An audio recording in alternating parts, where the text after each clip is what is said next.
are going to study chapter 3 use of has, have and had of class 7th. इस प्रकार के हिंदी वाक्यों में किसी प्राणी के पास किसी वस्तु का होना या ना होना पाया जाता है। इन वाक्यों में पास है, रखते हैं, रखता है, पास था तथा रखते थे आदि शब्द आते हैं। ठीक है। रूल्स ऑफ ट्रांसलेशन, अनुवाद के नियम। ही, सी, इट तथा सिंगुलर नंबर के साथ हैज़ का प्रयोग होता है। आई, वी, यू, दे तथा प्लूरल नंबर के साथ हैव का प्रयोग होता है। पास्ट टेंस के वाक्यों में सभी कर्ताओं के साथ हैड का प्रयोग होता है। इसका मतलब कि जहाँ ही, सी, इट रहेगा या फिर सिंगुलर नंबर रहेंगे वहाँ हम हैज़ का प्रयोग करेंगे, और जहाँ आई, वी, यू, दे या फिर प्लूरल नंबर हो वहाँ हम हैव का प्रयोग करेंगे, और जहाँ पास्ट टेंस रहेगा यानी कि भूतकाल वाला टेंस रहेगा वहाँ हम हैड का प्रयोग करेंगे। फॉर्मेशन ऑफ सेंटेंस, वाक्यों की रचना। अफर्मेटिव सेंटेंस, सकारात्मक वाक्य। Subject plus has, have, had plus object. Let's come to the example so you can understand better. First one is मेरे पास एक बिल्ली है। ठीक है, मेरे पास एक बिल्ली है।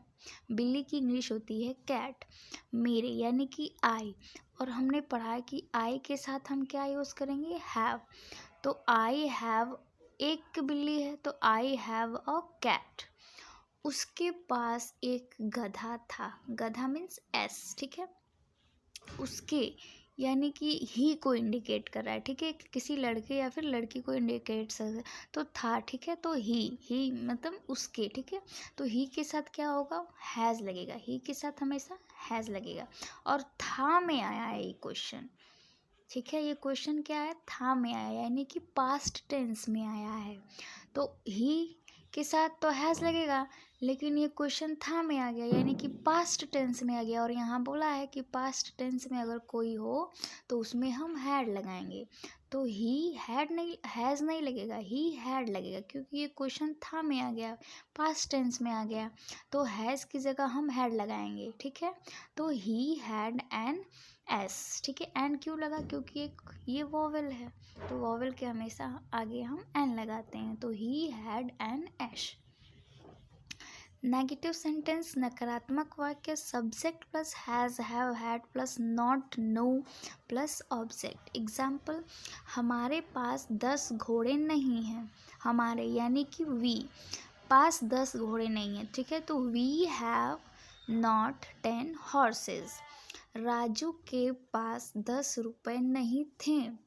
वी के साथ हमेशा क्या लगेगा, हैव लगेगा। ठीक है, वी के साथ हैव लगेगा। ठीक है, तो राजू के पास 10 रुपए नहीं थे। राजू यानी कि ही के साथ क्या लगेगा, हैज़। ठीक है, तो राजू के पास 10 रुपए नहीं थे। ये क्वेश्चन देख रहे हैं आप, थे में बोल दिया है। ठीक है, यानी कि पास्ट टेंस में बोल दिया है।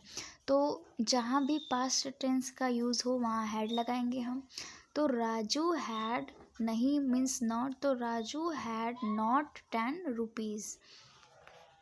इंट्रोगेटिव सेंटेंस, प्रश्नवाचक वाक्य। First one is first and second. It है इंट्रोगेटिव सेंटेंस में 2 रूल होते हैं।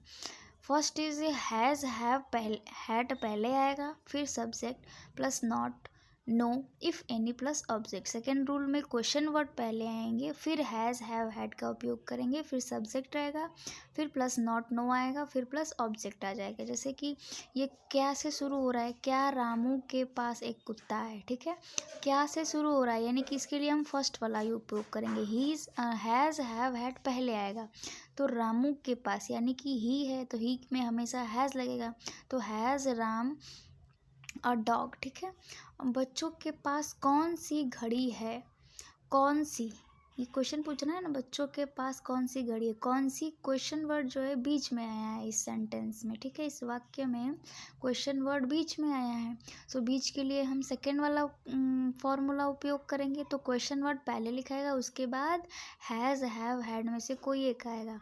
तो कौन सी, कौन मतलब विच। ठीक है, तो विच वॉच, विच वॉच। ठीक है, उसके बाद बच्चों हैं यानी कि प्लूरल है तो प्लूरल के साथ हैव लगेगा, तो which watch have the children. Okay,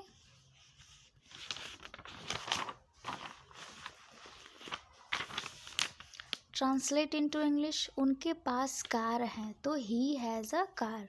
हम काली गाय रखते हैं। We keep a black cow, उसके पास फूल नहीं था तो ही हैड, उसके पास फूल नहीं था तो ही हैड नॉट फ्लावर। ठीक है, कार में 2 इंजन नहीं है तो the car have not 2 engine. क्या पूजा के पास 10 रुपए हैं तो हैव पूजा 10 रुपीज़। क्या तुम्हारे 2 बच्चे हैं तो हैव यू 2 चाइल्ड। किसान के 2 पुत्र थे। द फार्मर हैड 2 सन्स, उसके पास 5 रुपए नहीं हैं तो ही हैज़ नॉट 5 रुपीज़। क्या उसके पास 3 हीरे थे तो हैव ही 3 डायमंड। पल्लवी के पास घड़ी नहीं है, पल्लवी हैव नॉट वॉच।